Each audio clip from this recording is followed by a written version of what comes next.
ಬೀದಿನಾಯಿ ಸ್ಥಳಾಂತರ ಪ್ರಶ್ನಿಸಿದ್ದ ಅರ್ಜಿಗಳನ್ನು ವಜಾಗೊಳಿಸಿದ ಸುಪ್ರೀಂ. ಬೀದಿನಾಯಿಗಳ ಸ್ಥಳಾಂತರ ಮತ್ತು ಸಂತಾನಹರಣಕ್ಕೆ ಸಂಬಂಧಿಸಿದಂತೆ 2025ರ ನವೆಂಬರ್ 7ರಂದು ನೀಡಿದ್ದ ಆದೇಶವನ್ನು ಮಾರ್ಪಡಿಸುವಂತೆ ಕೋರಿ ಸಲ್ಲಿಸಲಾಗಿದ್ದ ಎಲ್ಲ ಅರ್ಜಿಗಳನ್ನು ಸುಪ್ರೀಂ ಕೋರ್ಟ್ ಮಂಗಳವಾರ ವಜಾಗೊಳಿಸಿದೆ. ಬೀದಿನಾಯಿಗಳಿಗೆ ಸಂಬಂಧಿಸಿದಂತೆ ಭಾರತೀಯ ಪ್ರಾಣಿ ಕಲ್ಯಾಣ ಮಂಡಳಿ (AOBE) ಹೊರಡಿಸಿರುವ ಪ್ರಮಾಣಿತ ಕಾರ್ಯಾಚರಣೆ ವಿಧಾನದ SOP ಸಿಂಧುತ್ವ ಪ್ರಶ್ನಿಸುವ ಎಲ್ಲ ಅರ್ಜಿಗಳನ್ನು ನ್ಯಾಯಾಲಯವು ತಿರಸ್ಕರಿಸಿದೆ. ಜತೆಗೆ ಕಠಿಣ ವಾಸ್ತವದ ಕಡೆಗೆ ಕಣ್ಣುಮುಚ್ಚಿ ಕುಳಿತುಕೊಳ್ಳಲು ಸಾಧ್ಯವಿಲ್ಲ ಎಂದು ಪ್ರತಿಪಾದಿಸಿದೆ. ನಾಯಿಗಳಿಂದ ಯಾವುದೇ ಭೀತಿ ಇಲ್ಲದೆ ಮುಕ್ತವಾಗಿ ಬದುಕುವ ಹಕ್ಕು ಎಂದರೆ ಘನತೆಯಿಂದ ಬದುಕುವುದು ಎಂದರ್ಥ ಎಂದು ನ್ಯಾಯಾಲಯ ಅಭಿಪ್ರಾಯಪಟ್ಟಿದೆ. ಭಾರತೀಯ ಪ್ರಾಣಿ ಕಲ್ಯಾಣ ಮಂಡಳಿಯ ನಿಯಮಾವಳಿ ಚೌಕಟ್ಟನ್ನು ಬಲಪಡಿಸಲು ಮತ್ತು ಜಾರಿಗೊಳಿಸಲು ರಾಜ್ಯ ಸರ್ಕಾರಗಳು ಅಗತ್ಯ ಕ್ರಮ ತೆಗೆದುಕೊಳ್ಳಬೇಕು ಎಂದು ಸುಪ್ರೀಂ ಕೋರ್ಟ್ ನಿರ್ದೇಶಿಸಿದೆ. ಪ್ರತಿ ಜಿಲ್ಲೆಯಲ್ಲೂ ಕನಿಷ್ಠ ಒಂದು ಪ್ರಾಣಿ ಜನನ ನಿಯಂತ್ರಣ ಕೇಂದ್ರವನ್ನು ಸ್ಥಾಪಿಸುವಂತೆಯೂ ಸೂಚಿಸಿದೆ. ಜಿಲ್ಲೆಗಳ ಜನಸಂಖ್ಯಾ ಸಾಂದ್ರತೆಯನ್ನು ಗಮನದಲ್ಲಿಟ್ಟುಕೊಂಡು ಪ್ರಾಣಿ ಜನನ ನಿಯಂತ್ರಣ ಕೇಂದ್ರಗಳನ್ನು ವಿಸ್ತರಿಸಲು ಅಧಿಕಾರಿಗಳು ಅಗತ್ಯ ಕ್ರಮ ತೆಗೆದುಕೊಳ್ಳಬೇಕು ಎಂದು ಕೋರ್ಟ್ ಹೇಳಿದೆ. ರಾಷ್ಟ್ರೀಯ ಹೆದ್ದಾರಿ ಮತ್ತು ಎಕ್ಸ್‌ಪ್ರೆಸ್‌ವೇಗಳಿಂದ ಬೀದಿನಾಯಿಗಳು ಹಾಗೂ ಜಾನುವಾರುಗಳನ್ನು ತೆರವುಗೊಳಿಸುವುದನ್ನು ಖಚಿತಪಡಿಸಿಕೊಳ್ಳುವಂತೆ ರಾಷ್ಟ್ರೀಯ ಹೆದ್ದಾರಿ ಪ್ರಾಧಿಕಾರದ ಅಧಿಕಾರಿಗಳಿಗೆ ಕೋರ್ಟ್ ಸೂಚಿಸಿದೆ. ಶಿಕ್ಷಣ ಸಂಸ್ಥೆಗಳು, ಆಸ್ಪತ್ರೆಗಳು, ಬಸ್ ನಿಲ್ದಾಣಗಳು ಮತ್ತು ರೈಲ್ವೆ ನಿಲ್ದಾಣಗಳಲ್ಲಿ ನಾಯಿ ಕಡಿತದ ಘಟನೆಗಳು ಆತಂಕಕಾರಿಯಾಗಿ ಹೆಚ್ಚುತ್ತಿರುವುದನ್ನು ಗಂಭೀರವಾಗಿ ಪರಿಗಣಿಸಲಾಗಿದೆ. ಪೆಟ್ರೋಲ್, ಡೀಸೆಲ್ ಬೆಲೆ ಮತ್ತೆ ಹೆಚ್ಚಳ. ಪೆಟ್ರೋಲ್ ಮತ್ತು ಡೀಸೆಲ್ ಬೆಲೆಯನ್ನು ಮಂಗಳವಾರ ಬೆಳಿಗ್ಗೆ ಮತ್ತೆ ಹೆಚ್ಚಿಸಲಾಗಿದೆ. ಇದು ವಾರವೊಂದರ ಅವಧಿಯಲ್ಲಿ ಎರಡನೆಯ ಬೆಲೆ ಹೆಚ್ಚಳ. ಈ ಹೆಚ್ಚಳದ ನಂತರ ಪೆಟ್ರೋಲ್ ಬೆಲೆಯು ಲೀಟರಿಗೆ 87 ಪೈಸೆಯಷ್ಟು, ಡೀಸೆಲ್ ಬೆಲೆ 91 ಪೈಸೆಯಷ್ಟು ಜಾಸ್ತಿಯಾಗಿದೆ. ಪೆಟ್ರೋಲ್ ಮತ್ತು ಡೀಸೆಲ್ ಮಾರಾಟ ಬೆಲೆಯಲ್ಲಿ ಪ್ರದೇಶದಿಂದ ಪ್ರದೇಶಕ್ಕೆ ವ್ಯತ್ಯಾಸ ಇರುತ್ತದೆ. ಫೆಬ್ರವರಿಯ ಕೊನೆಯಲ್ಲಿ ಅಮೆರಿಕ ಮತ್ತು ಇರಾನ್ ನಡುವೆ ಸಂಘರ್ಷ ಶುರುವಾದ ನಂತರದಲ್ಲಿ ಕಚ್ಚಾ ತೈಲದ ಬೆಲೆಯು 50ಕ್ಕಿಂತ ಹೆಚ್ಚಿನ ಪ್ರಮಾಣದಲ್ಲಿ ಜಾಸ್ತಿಯಾಗಿದೆ. ಈ ದರ ಹೆಚ್ಚಳದ ನಂತರವೂ ಸರ್ಕಾರಿ ಸ್ವಾಮ್ಯದ ತೈಲೋತ್ಪನ್ನಗಳ ಮಾರಾಟ ಕಂಪನಿಗಳಿಗೆ ಪೆಟ್ರೋಲ್, ಡೀಸೆಲ್ ಮಾರಾಟದಿಂದ ನಷ್ಟ ಆಗುತ್ತಿದೆ.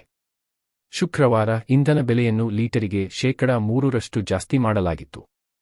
ಕ್ರಿಸಿಲ್ ಸಂಸ್ಥೆಯ ಅಂದಾಜಿನ ಪ್ರಕಾರ ಶುಕ್ರವಾರದ ಬೆಲೆ ಹೆಚ್ಚಳದ ನಂತರ ತೈಲೋತ್ಪನ್ನಗಳ ಮಾರಾಟ ಕಂಪನಿಗಳು ಲೀಟರ್ ಪೆಟ್ರೋಲ್ ಮಾರಾಟದಿಂದ ಸರಿಸುಮಾರು ₹10 ಹಾಗೂ ಡೀಸೆಲ್ ಮಾರಾಟದಿಂದ ₹13 ನಷ್ಟ ಅನುಭವಿಸುತ್ತಿದ್ದವು.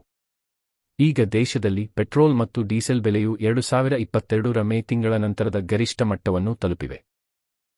ದೇಶದ ಇಂಧನ ಆಮದು ವೆಚ್ಚವನ್ನು ತಗ್ಗಿಸಲು, ಇಂಧನ ಬಳಕೆಯನ್ನು ತಗ್ಗಿಸಲು ಸರ್ಕಾರ ಯತ್ನ ನಡೆಸಿರುವ ಹೊತ್ತಿನಲ್ಲಿ ಈ ಬೆಲೆ ಏರಿಕೆಯಾಗಿದೆ. ಈಗಿನ ಹೆಚ್ಚಳವನ್ನು ಅಳೆದು ತೂಗಿ ಮಾಡಲಾಗಿದೆ.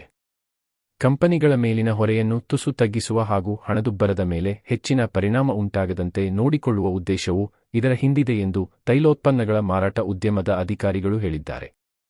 ಇಂಧನದ ಸಗಟು ಬೆಲೆಯಲ್ಲಿನ ಹೆಚ್ಚಳದ ಪರಿಣಾಮವಾಗಿ ಏಪ್ರಿಲ್ನಲ್ಲಿ 42 ತಿಂಗಳ ಗರಿಷ್ಠ ಮಟ್ಟವಾದ 8.3ಕ್ಕೆ ಜಿಗಿದಿದೆ.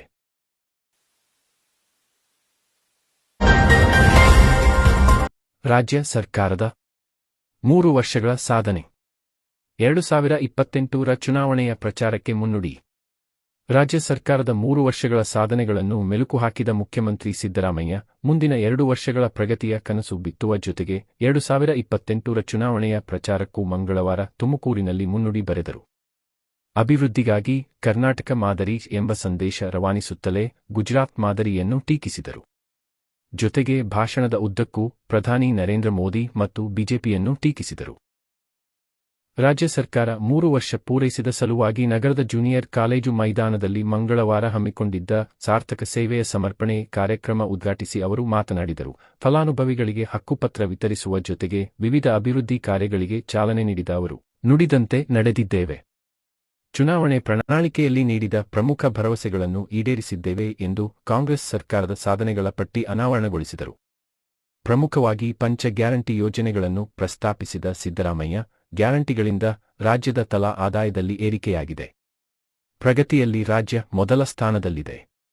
ಜಿಎಸ್ಟಿ ಬೆಳವಣಿಗೆ ಪ್ರಮಾಣ ದೇಶದಲ್ಲಿ 7.4% ಇದ್ದರೆ ರಾಜ್ಯದಲ್ಲಿ 8.1ಕ್ಕೆ ಏರಿಕೆಯಾಗಿದೆ.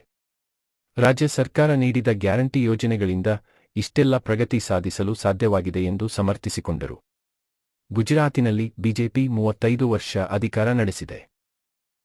ಅಲ್ಲಿ ₹2,500 ಬಾಡಿಗೆ ಕಟ್ಟಲಾಗದ ಬಡ ಕುಟುಂಬದ ಬಾಲಕಿ ಮೇಲೆ ಮನೆ ಮಾಲೀಕ ಅತ್ಯಾಚಾರ ನಡೆಸಿದ್ದಾನೆ. ಬಾಡಿಗೆ ಕಟ್ಟಲಾಗದ ಸ್ಥಿತಿಯಲ್ಲಿರುವುದು ಗುಜರಾತ್ ಮಾದರಿಯೇ ಎಂದು ಪ್ರಶ್ನಿಸಿದ ಅವರು ಕರ್ನಾಟಕದ್ದು ನಿಜವಾದ ಅಭಿವೃದ್ಧಿ ಮಾದರಿ ಎಂದು ಸಾರಿದರು.